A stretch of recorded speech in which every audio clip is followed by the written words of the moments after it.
Welcome to the Alphalist podcast. I am your host, Toby. Alphalist is a closed community with over 400 CTOs who share their knowledge and experience in a Slack space and at events. With this podcast, we want to give our members and interested parties insights into the thoughts and ideas of top CTOs. If you're interested in becoming a member of the community, please visit alphalist.com to find out more on how to apply.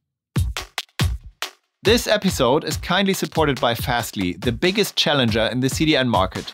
Fastly is pushing ahead the technical boundaries and is, from my perspective, the best solution on the market. Fastly is known as one of the key drivers of the Edge Cloud movement. Well-known customers of Fastly are Shopify, the New York Times, Reddit, GitHub, and many, many more. If you want to try it all with first-class support, just go to fastly.com/alphalist.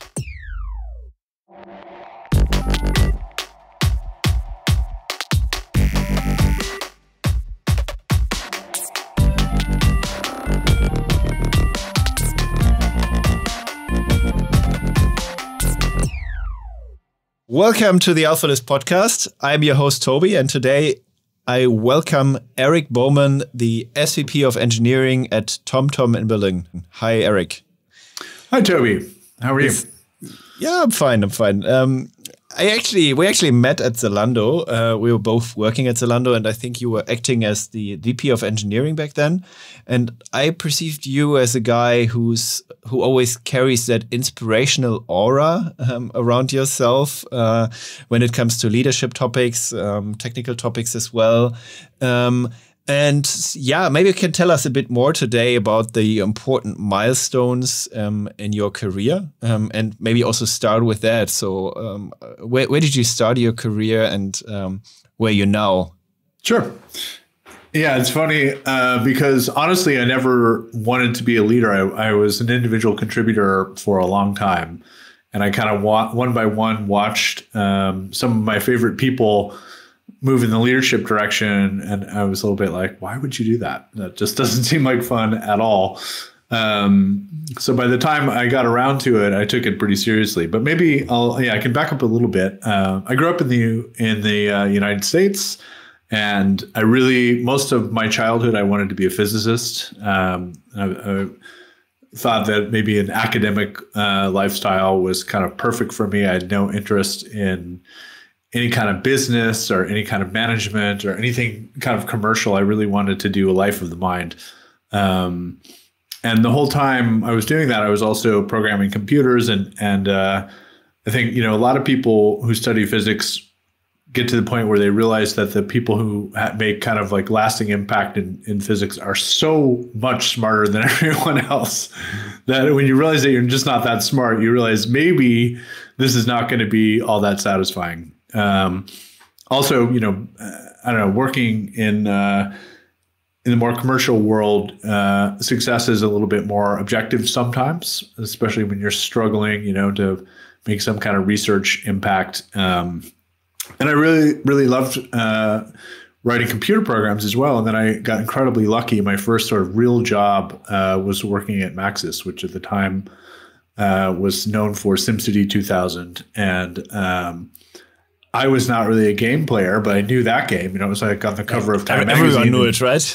Yeah, it was. It was a global phenomenon, and it was just so cool. And I didn't really like computer games that much, but I thought that sounded great. And I found an ad, on Usenet a long time ago, and I really needed a job, and kind of talked myself into it. And I kind of stayed up late the night before playing SimCity so that I could maybe fake my way through that part. And then I actually.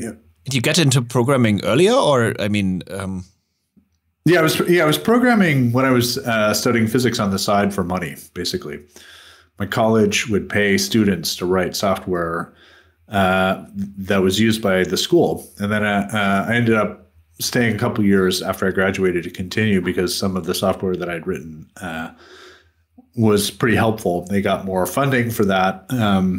But that just sort of allowed me to extend my college experience. It was not the most productive time in my life, really. It was a good life, But at some point, it's like, okay, I need to get on now, and got pretty lucky, on my first job. Although, I wasn't willing to compromise my principles. I was not going to take some boring job, and I went immediately for what seemed like the most interesting job, and was kind of lucky to get it. In fact, I to this day, I'm kind of grateful because the very famous book, Design Patterns, also called the Gang of Four book, had just been published. It was one of the first books I ever bought from Amazon.com in about 1995. And I got to the interview at Maxis, and I was a little bit early, and I sat in my rental car in the parking lot in San Mateo, California, reading this book. And I read about the flyweight pattern, and then I went into the interview, and they asked me a question, the answer to which was the flyweight pattern. So you cheated your way through. That was not cheating. That was luck. I was totally not. I was a little bit dishonest, I have to admit. I really hadn't played SimCity too much before the interview. But that was such a great thing, and such a unique experience, informative in so many ways for me, and yet also such an anti-pattern of experiences in so many ways. Agile didn't exist yet. People didn't write unit tests.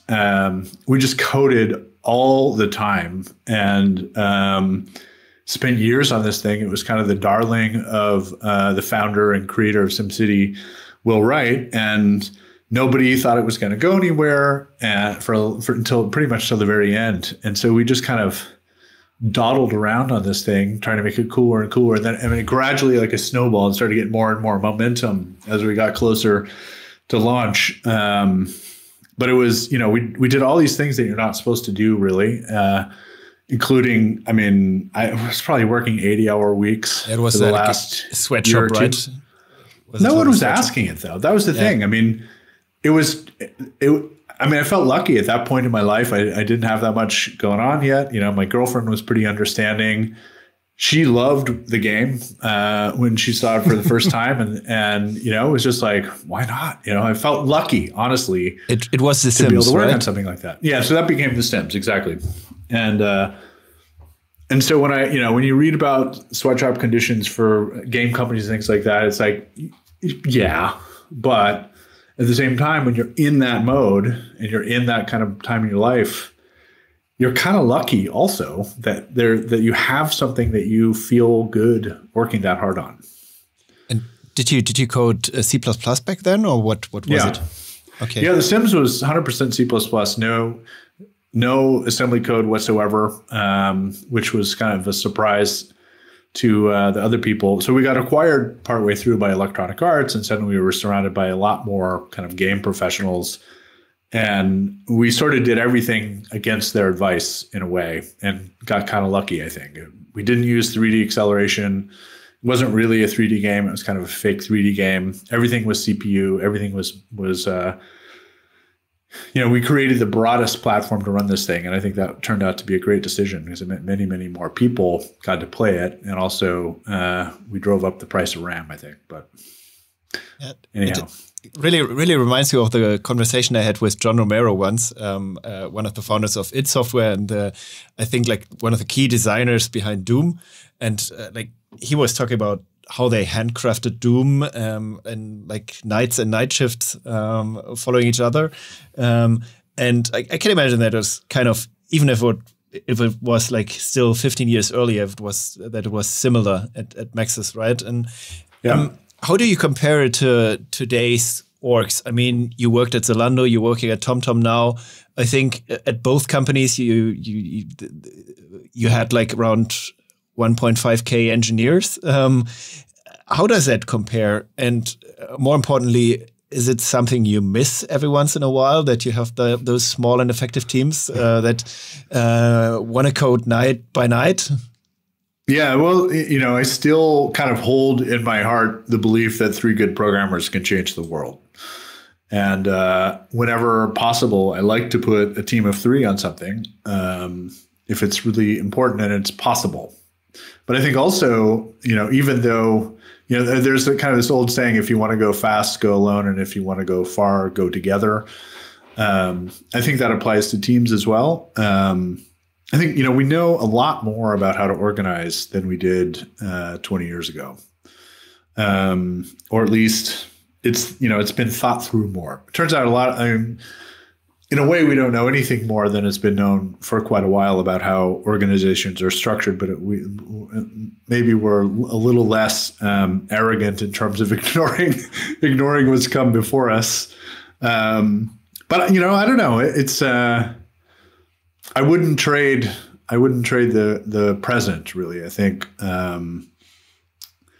everything kind of builds on each other, and certainly in the same way that software, you got to worry everything from the bit level to terabytes these days. Organizations are kind of the same. I'm pretty happy that I had this experience of the very intense. I mean, honestly, working in that small team was pretty emotional. We spent a lot of time together and went through kind of intense and kind of a meaningful experience together. And some days we probably hated each other, but knowing what that's like is helpful, And do you ever, every once in a while, have that moment where you think, oh, that microservice architecture, what I've built here, what we created here is kind of very, very complex and potentially too complex for us to handle. Do you every once in a while have that?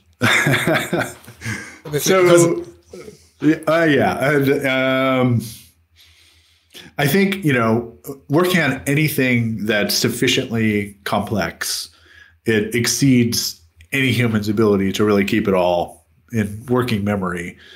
And so you sort of develop the ability to kind of apply situational awareness and instinct to whatever part of the system you're looking at, hopefully to figure out the rest. And I'm not sure it's that different now than it was even then. Like I remember when I was working on The Sims, getting the graphics to work was really, really hard. It took a good year even to get scrolling to be smooth and figuring out how to minimize the redrawing. And I just tried it again and again and again. And I felt like I had figured it out, and I had to rewrite a ton of code. And in the middle of this, I had to go to the office to go to some all hands.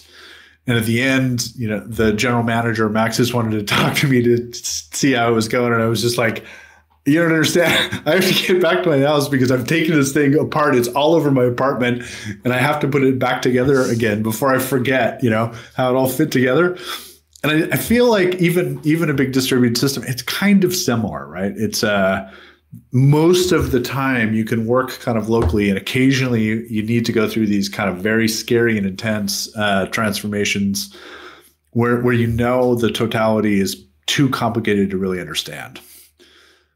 And so things like, what programming language did you use? How smart were you in terms of creating tests that are meaningful? How well did you apply the kind of principles of distributed systems?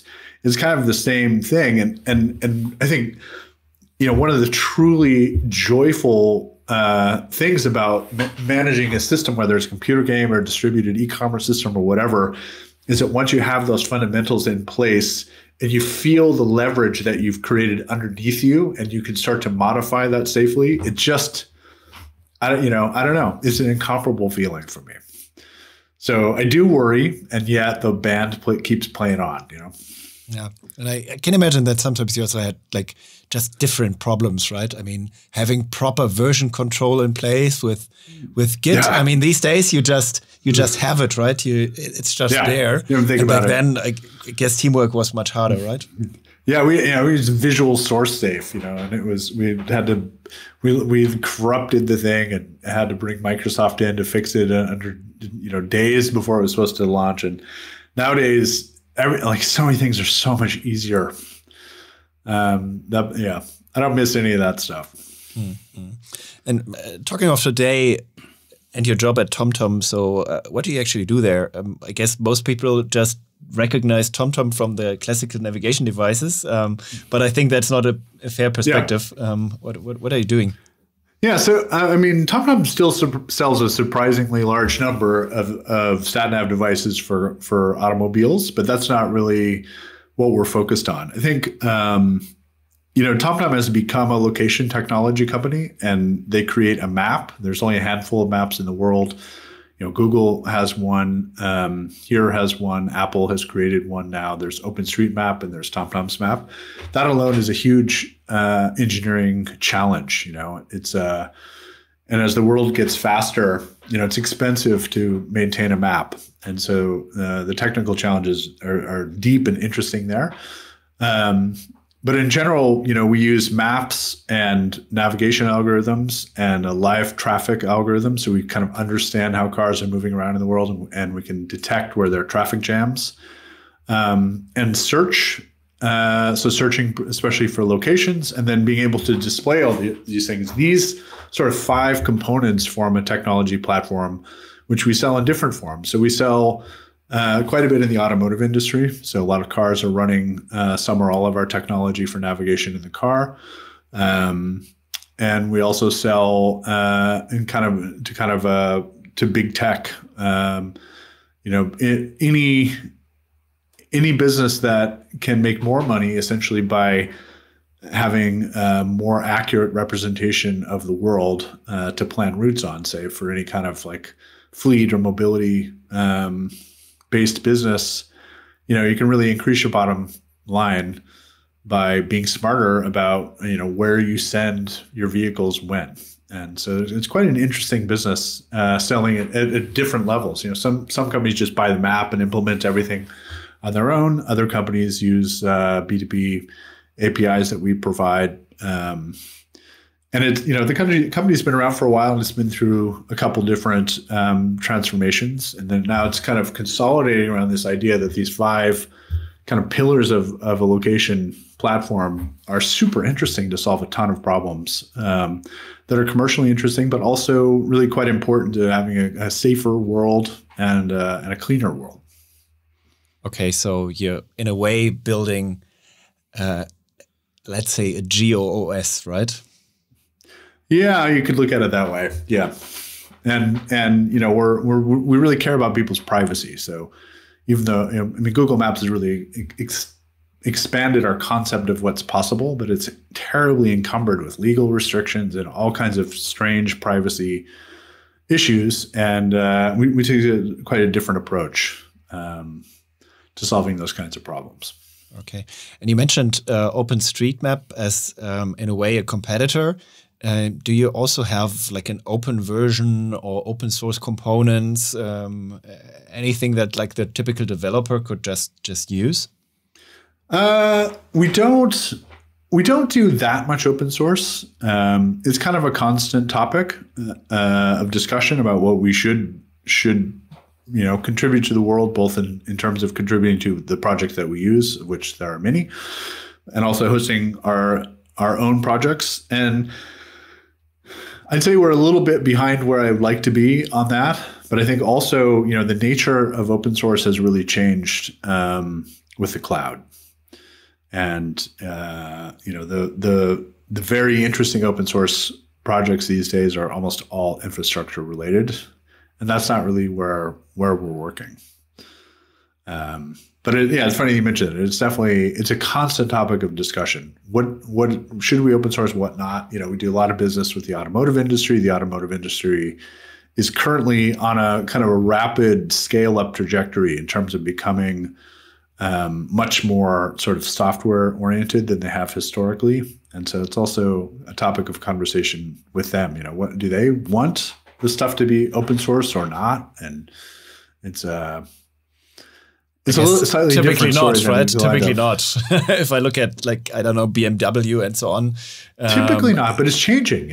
It's they're really they're rewiring their DNA. Tesla have really kind of changed the story. Tesla is rewiring them in a way, right?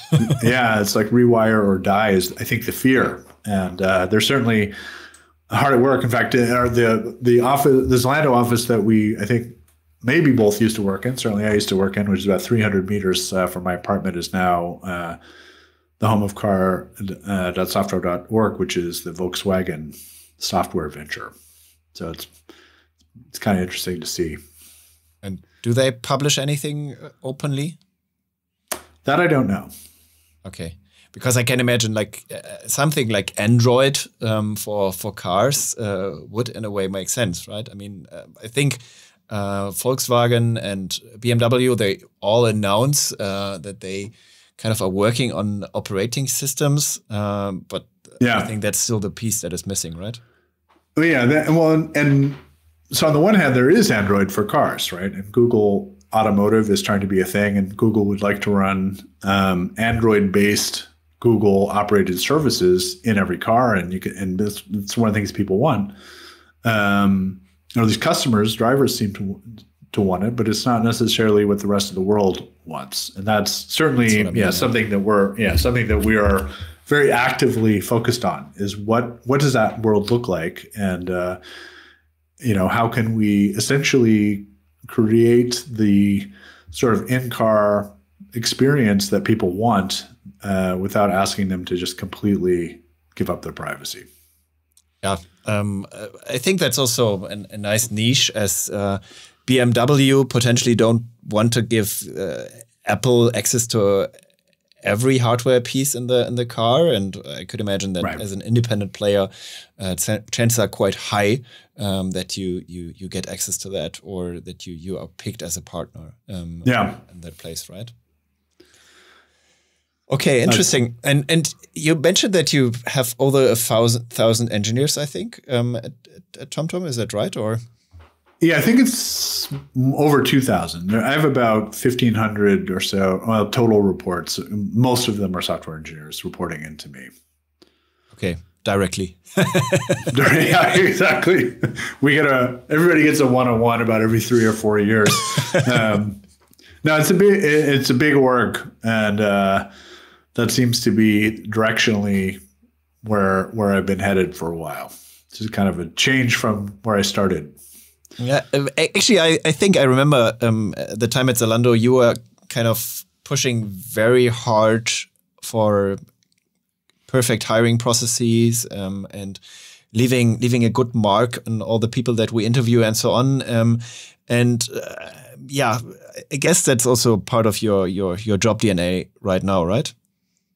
Yeah, for sure. We're already pretty big. We're not trying to double or anything. At the time at Zalando, I think we were about 500 or 600, and we wanted to get to 2,000, and we wanted to get to 2,000 quickly. And honestly, at the start, I had no idea why we wanted to do that, and it seemed totally nuts to me. And it's like, is there that much to do? And then I later realized it was pretty smart, and I was happy for the efforts that we had made to do a good job there, and I think we did do a good job. But it is, the last thing that you want to do is just get warm bodies. It's the difference between a good colleague and a not so good colleague is, 2x, 3x, 10x, 50x sometimes, and it's the network effects are profound. Some people talk about the no assholes rule. And I have a slightly more controversial version of that, which is the no turds rule. So it's like, imagine you're having a lovely garden party, and you've got the swimming pool, and you've got a live band and lovely buffet, and everybody's dressed up. And if there's a turd in the pool, it's not a great party. It doesn't matter all the other great stuff that you do, that turd is just radiating around it. And so it's kind of a similar thing when there's someone in a team who doesn't fit. That person is affecting everyone around them. And no matter what you do, it just takes a big toll on everyone. And so, it's obviously no secret, but being very, very selective about trying to hire people who are going to move the needle. And that's not about culture fit necessarily. In fact, I really like the idea of culture fit. Kind of troubles me. It's not really the path to increasing diversity, and it tends to pull in groupthink. And so, I think it's very interesting the way Amazon, for example, have rolled their leadership principles into how they hire.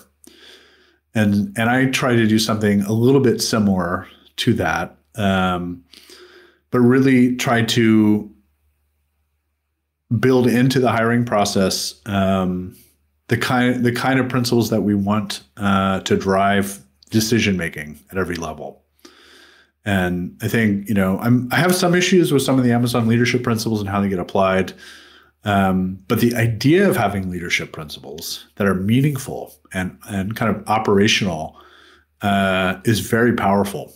And establishing what your company and the teams that you have built, what makes them tick, and being able to kind of distill that down to something that you can discuss, and then using that as part of the hiring process is to see kind of, do people connect to that? Do they agree? Are they coming to have fun, or are they coming to have impact? Or why are they coming? And you really want to get people that who want to have impact, and want to have impact in a way that is going to, make a difference, a positive difference, both to the people on their team and the company overall. So you think that it's essential to find out who wants to have impact, right? Yeah. How do you sort that out? Just through questions and asking, or? Yeah, I mean, the best way, the interviewing is totally flawed, and there is, I think, just no way to really interview and expect better than a 60 to 70% success rate in assessing. But certainly the most effective way that I know to really understand people is to just get them to tell stories about what has gone well, what has not gone well. Actually, Marty Kagan, who I saw you had it on recently in his new book, Empowered, he is a pretty interesting little test he recommends when interviewing people, which is to ask people to stack rank. He's got 5 kind of principles around product management. And he sort of says, no one's great at all of these, but which are you the best at? and order them in terms of your capability. The way I look at it really is that there's really 3 things that you want. And one is you want people who want to show leadership. And by leadership, I don't mean management, and I don't mean like leading the company, but really leadership is the action. When you look at your aspirations, or the company's aspirations, or your team or your product's aspirations, and the current reality, the gap between those two is an opportunity to show leadership. And it's taking a risk somehow to close that gap. And that to me is what leadership actually is. And then what that means, whether you're, a junior software engineer coming in or CEO of the company, your aspirations are very, very different. But what I have found is that people who don't want to fill that gap are not likely to show the kind of leadership that you want to really be able ultimately to give people the autonomy that they both seek, most people, and that we also wish to give them, right? Because it brings out the best in people and it enables parallelism. And autonomy was a big theme at Zalando, and it still is for me. Although I have to confess, my thinking around it has changed a lot. But I'm guessing we'll come back to that. But the other 2 things that are very interesting are essentially, is this a person who can seek impact? And then is this a person who, not only do they have the capabilities, but are they capable of acquiring whatever capabilities they need? And those 3 things, essentially leadership, impact, and developability, are massive in terms of finding people who can move the needle. Okay. And from your Zalando experience, is there like some degree of autonomy you can define that is the right degree for everyone, or is it then an individual decision that you have to take? So I think we at Zalando with Radical Agility, we treated autonomy like an input, by which I mean if we put autonomy into the system, if we said to teams, you are autonomous, we believed that would create the outcomes that we wanted. And that, unfortunately, was a little bit naive. Autonomy is more like an outcome, and it comes from essentially trustworthiness and accountability. So accountability for me means basically that that you show positive commitment, that what we're trying to do can definitely be done. It's not like it's a stupid idea. Okay, I'll just kind of like mail this in and we'll show you that you were wrong. That's not positive commitment. Positive commitment is we think we can. We might be wrong, but we believe it's possible and we're going to try. And then number two is around transparency. Like being accountable means being transparency around, what's your goal or goals, what's the plan, and how's your progress, and kind of a proactive and kind of high judgment transparency. Over transparency is not helpful, but exercising judgment for when people need to know what's going on. Everybody doing that at scale is very powerful. And that's what great teams do. And then the third part of accountability is that you're kind of open to assessment, either by, sometimes it's self-assessment, sometimes it's peer assessment, sometimes it's leader assessment. But if you just can only exist if you believe that there's no constructive feedback coming your way, then you're not getting better, right? And we need everybody to get better, because certainly if you're working on something interesting and you're competing with other companies, they're getting better. And if you're not, it's kind of a waste of time. And so that accountability is key to enable autonomy. And then trustworthiness, is just something that happens over time.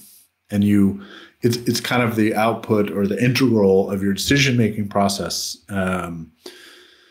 When you are trusted and when you're following what for me are kind of the rules around accountability, then it's very easy to say, hey, go solve this problem, or figure out what problem to solve and how we're going to solve it, knowing the greater context of how it's going to fit in. My boss when I left Zalando, Jim Freeman, who's the CTO at Zalando now, had a great line which I carry with me, which is that autonomy has to be learned and it has to be earned. And that was missing from the original radical agility formulation, and that was an unfortunate omission. It cobbled the effort, honestly, but we all learned a lot. So I think one thing that should be there then from the start is empowerment, right? That's something I learned at Zalando, that you immediately are able to work in a nice environment and immediately are able to solve problem, that this is worth a lot. Not everyone can deal with having like full responsibility or autonomy on everything, but having the empowerment aspect is kind of a very, very important fact, right? For sure. And I think, I really like the word empowerment, which Marty Kagan has really kind of defined, and it's quite powerful. But one of the things is, where it starts to get hard is that the org also has to be structured in a way to enable empowerment.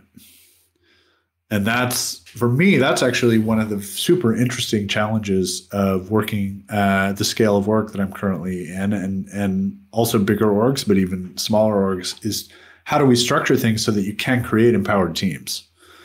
And that for me is just an endlessly fascinating problem, which is most of my day job these days. I can imagine that it's a bit easier at younger organizations, right? When there's not too much formed already, or? Yeah. I think ultimately it's, you get hung up in the technical reality of the systems that have already built. They are constraints on what you can do organizationally.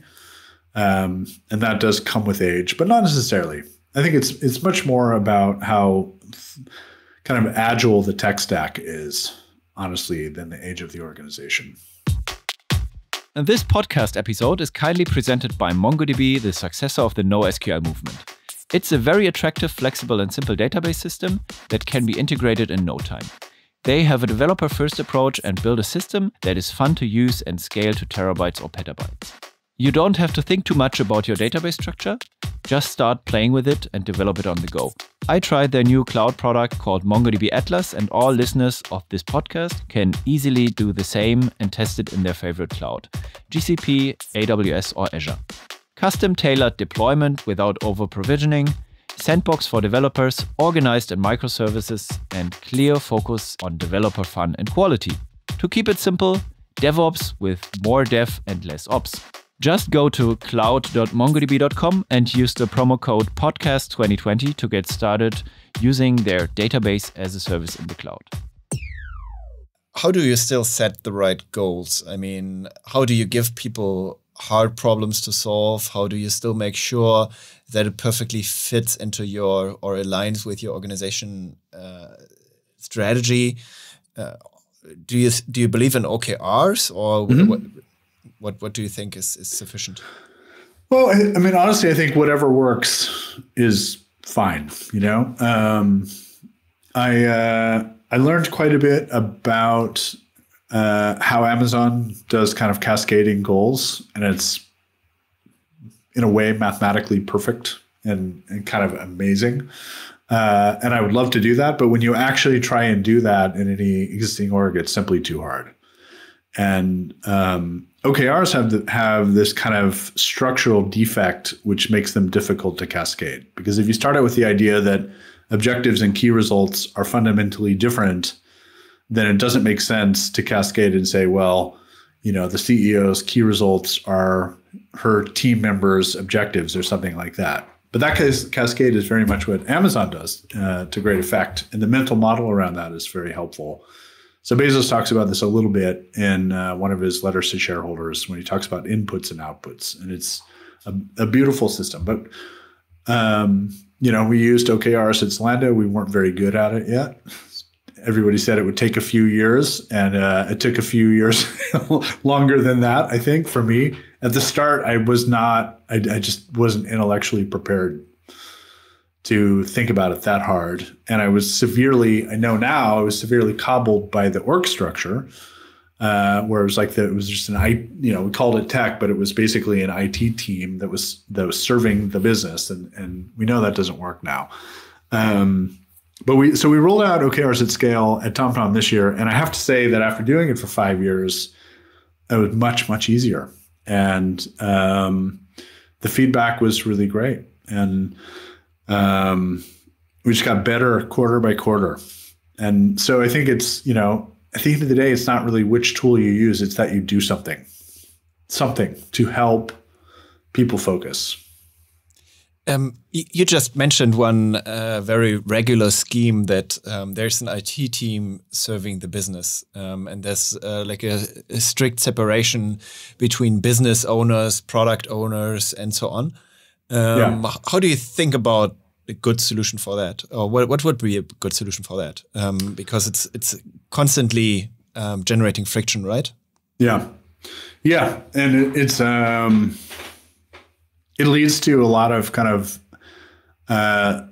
organizational anti-patterns. You know, one of the reasons why you want to empower teams and set teams up so that they are empowered is you can look at it in a positive way or a negative way. And the positive way is that you want to put in that team's span of control everything that it needs in order to succeed. And you give them control over their destiny, and you set the context. And if you've hired great people, they'll constantly amaze you with their creative solutions. The negative view of that is that you want to kind of remove the excuses that people have for not being able to achieve impact. We would have done a great thing, except that, you know, this other team was busy with a different set of priorities, and maybe the OKRs weren't aligned, or maybe there weren't OKRs, or what, you know, whatever. There's a million reasons. And so, you know,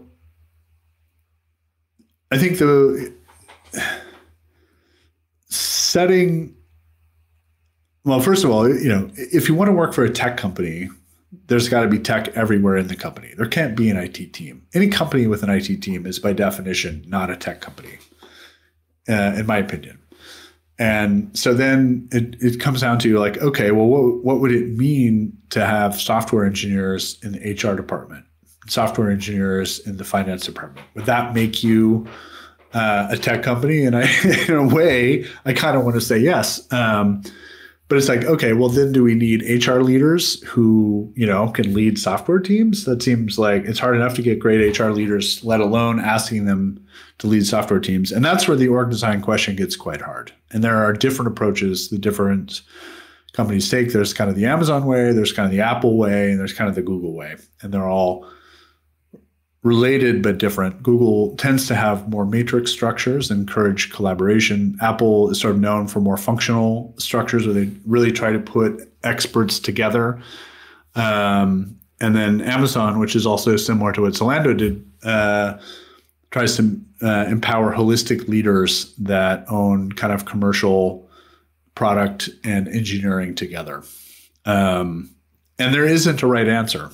I kind of like the Amazon way, and it might be because I understand it better than the other two, based on just knowing more senior people from Amazon. But I think, when I talk to smaller companies that are starting to feel growing pains, I have noticed that they're very hesitant to give up the idea of an IT team. And it is exactly because they're worried about the leadership. And I think it's very important to start on that journey, because what it forces you to do is something that's very important to do anyhow, which is to kind of calibrate the performance model across the company. If the only way that you can get a fair shake as a software engineer is if you report into the CTO or whatever, that's kind of limiting, right? There are organizational, sort of techniques for how you can actually get leaders together and calibrate and talk about people and write down expectations that apply no matter where they are. And doing that is super important, and it enables much more organizational flexibility. And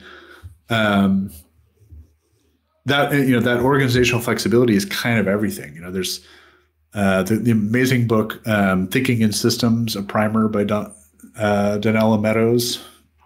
She says that there are three features that all successful systems have. One is that they are comprised of self-organizing autonomous agents, and also called teams. They're highly resilient against, various things. And that there's two things, one is money in the bank, and two is like a great culture. Those are the ways companies are resilient. And number three is that they reform and restructure kind of on demand to solve whatever challenge they have. And that's very often where companies break down. They don't want to change the org structure. It's like, it feels very expensive. They got to go through change management programs. It becomes kind of Game of Thrones with the senior teams. You move things around. But overcoming that so that you can just like, hey, we are going to spin up an effort now. It's going to be light and fast, and we're going to pull people from around the org, making that easy so that people kind of expect it, is really, really important. And for that to happen, you got to be able to put IT anywhere if you want to be a tech company. Okay. That's a long answer. Yeah, but a good one. But you look like a guy who has principles in his business life. What are your key principles? Do you have any? It's funny. When I had a manager once who took me out for beer and said, "I think you got to figure out what do you stand for? What do you believe in?" Because I've suffered from imposter syndrome for a good chunk of my career, like most people. And, at various points I've stood for different things, like being able to pay the mortgage, making sure my children have somewhere to live. But I have picked up a couple. One I got from the really great book, Beyond Entrepreneurship, by Jim Collins. And it's actually it was republished recently in 2.0. And he talks about the principle, and it completely resonated with me. And so I adopted it, and I've started to consciously apply it. And I was never pass up the opportunity to be generous. And I love that. And as I looked back in my own life, I was generally generous, and I was surrounded by generous people. and you can't take it with you. So that's certainly one. I think I also, when I was a student, I wanted to be a physicist. I was also really interested in philosophy, and spent some time trying to understand, what it was like. How does one become happy? I wasn't always the happiest kid. I was kind of serious sometimes, and often in trouble as well. I was a naughty kid. It's like, and I think another principle that I've picked up since then is that happiness comes through finding meaning.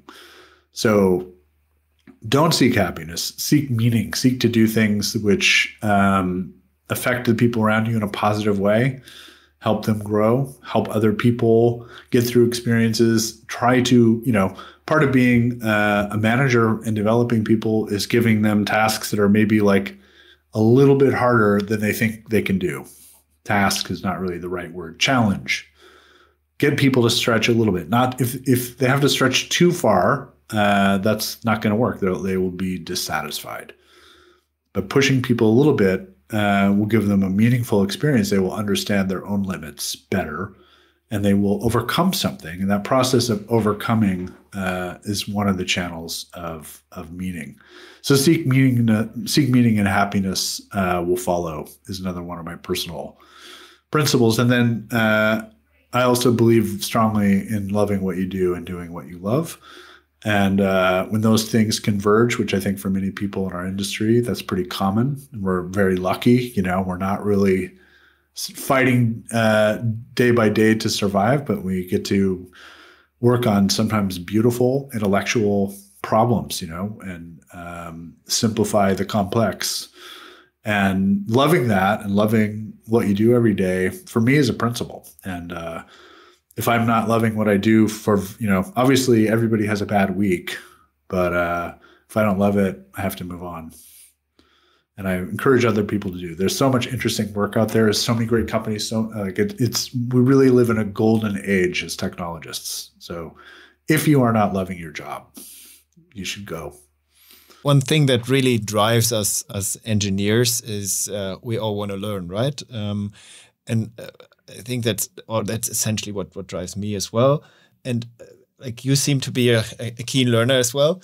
What is your latest learning that you would pass to every other engineering leader and CTO out there? Yeah, there's a few, but I think the most important learning for me, and the one that I wish that I had gotten to sooner in my career, was basically the whole intellectual tradition that started with the book called The Goal, and kind of progressed through lean thinking and into DevOps, and then it's kind of culminated with the book Accelerate and the so-called Accelerate KPIs. I would recommend, I think The Goal is one of the most profound intellectual works for business leaders of the 20th century. I think it is extremely important that everybody read that book. It's certain parts are super cheesy. He's not a great writer, but the depth he goes to as he takes you through the kind of intellectual challenge of applying what he calls the theory of constraints to a factory is meaningful, and it will change the way that you think. And those ideas have propagated to the present day. So it was published in 1984 in different forms, and was highly influential. The book, The Phoenix Project, was modeled after The Goal, although I think The Goal is probably a better read. And then Nicole Forsgren and Jez Humble and a few other folks wrote this book, Accelerate, which summarizes the kind of academic work that they did around, where they identified basically a causal relationship between 3 KPIs and both business performance and cultural health in a company. And then there's a 4th one where they didn't establish causality, but it's also important. And so it's basically how many times you deploy per day, how quickly can you solve a problem when it crops up, how many releases fail, and how long does it take basically to push or essentially push a release, or from commit to live or whatever. I mean, people get bogged down in the details, but it's applying this kind of small batch size factory physics to the development of code and the flow of value. And ultimately, it turns out that the speed at which any company can deliver value is profoundly more important than anything else. I mean, because that value starts to compound exponentially. The benefits of going fast over time are the human brain is not really very good at intuitively understanding that. And a lot of people think that there's like this speed, cost, quality, iron triangle trade-off. That's only for product or for projects. For products, that doesn't apply. And the importance of being able to go fast and iterate quickly, it simply cannot be overstated. I mean, it's massively important, and big players know this, and then 20% of their teams working on essentially improving daily work, which is improving flow. So having like an internal development platform in a way where you are able to preview what you're working on immediately and so on with real data. I guess that's what you're aiming towards, right? Something like that. I mean, what I've learned at TomTom, where we have a lot of onboard embedded C++ code and it's very complicated software system that runs inside the car. The same principles that apply to building an e-commerce system, or the same practicalities of building an e-commerce system don't apply, but the same principles do. So understanding essentially how you can get fast feedback so that you can move on and remove essentially wait time in the value stream. I ignored this for years because I was like, I don't want to work in a factory. I don't want to, this is creative work where, this is, and I read the goal and realized, holy shit, this is physics. It has nothing to do with factories. It has everything to do with how queues work. And then I realized that, the most joyous moments of my programming career were essentially when I was able to move fast. And one of my prerogatives as a leader is to prioritize that everybody can move fast. And this is very, very important. And then what the accelerated KPIs help us do is actually measured in a way that's not some bullshit, lines of code measurement, but it's real, and the causal connection that they demonstrated is profound. And any leader who is not embracing this is missing a big opportunity, both, for themselves personally and for the people who work for them. It's a huge deal. Yeah.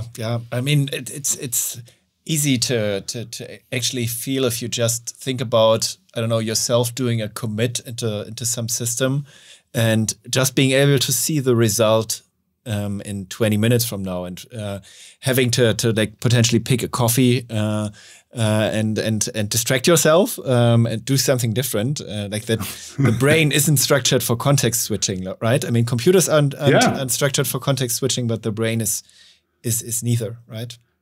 On that, there's a reason why, for example, the inventors of the Go programming language focused on the speed of compile time. It's because however long that takes, you're multiplying it by very large numbers all the time. And then it becomes, small wins are significant.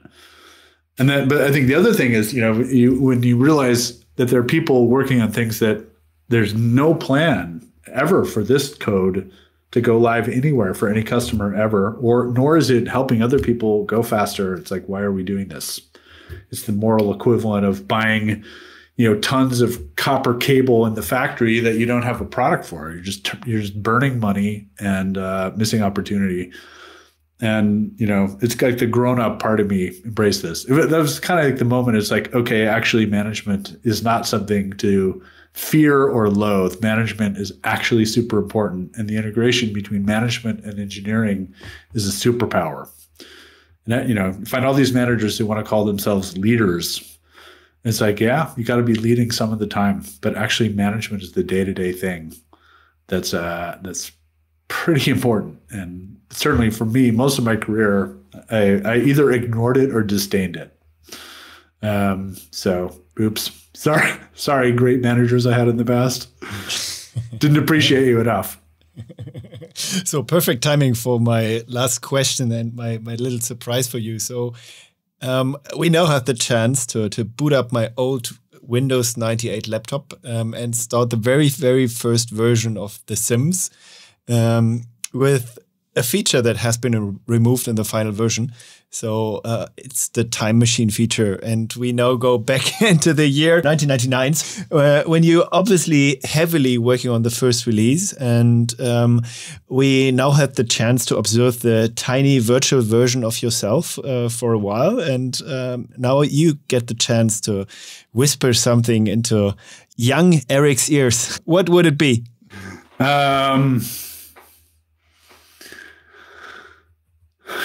Yeah, good question. Probably,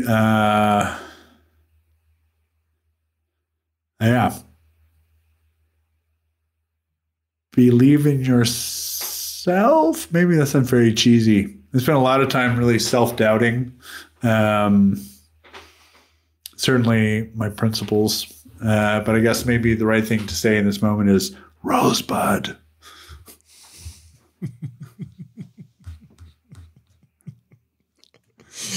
That's a good answer on that. Figuring out the Rosebud sheet of life would be all right. Or buy Amazon stock. Buy Amazon stock, yeah. Okay. Thanks a lot, Eric. Was a pleasure to talk to you, and learned a lot about management again. And I think that was a very nice spin through all the different levels of IT management. So I'm looking forward to hear the final version of the podcast, and looking forward to talk to you in the future again. Hey, me too. Thanks. I look forward to catching up in real life someday again. Yeah, let's hope for that. Yeah, 2021, we're ready. 2021, we're at it. Awesome. Thanks a lot. Thanks again to our sponsors, Fastly and MongoDB. To learn more about the Fastly services and get first-class support, just visit fastly.com/alphalist. And to try the new cloud product of MongoDB called MongoDB Atlas, just go to cloud.mongodb.com and use the promo code podcast2020 to get started for free.